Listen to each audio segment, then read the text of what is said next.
ഒരു ടൊമാറ്റോ ചട്നി ഉണ്ടാക്കിയാലോ? കുറച്ച് സവാളയും തക്കാളിയും എടുത്ത് സവാള നല്ല നൈസായിട്ട് അരിഞ്ഞെടുക്കാം. പിന്നെ കുറച്ച് വറ്റൽമുളക് എണ്ണയിൽ വഴറ്റിയിട്ട് നമുക്ക് സവാളയും കൂടി ആഡ് ചെയ്യാം.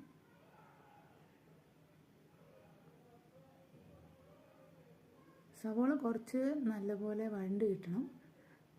കുറച്ച് ഉപ്പ് ചേർത്ത് കഴിഞ്ഞാൽ പെട്ടെന്ന് വഴണ്ട് കിട്ടും.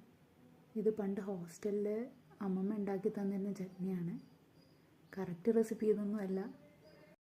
വഴണ്ട് വന്ന സവാളയിലേക്ക് കുറച്ച് തക്കാളി ഇട്ട് തക്കാളി അത്യാവശ്യം നല്ലപോലെ വേകുന്ന രീതിയിൽ വഴറ്റിയെടുക്കാം.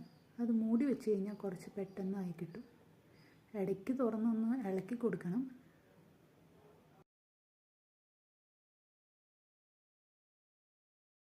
നല്ലപോലെ വെന്തുടഞ്ഞ് കഴിയാൻ നേരത്ത് ഓഫ് ചെയ്തിട്ട് തണുത്ത് കഴിയുമ്പോൾ നമുക്കൊന്ന് മിക്സിയിൽ അരച്ചെടുക്കാം. ഇനിയൊന്നുമില്ല, ഇതിലേക്ക് താളിപ്പ് ചേർക്കുക. നമ്മുടെ തക്കാളി ചട്നി റെഡിയായി.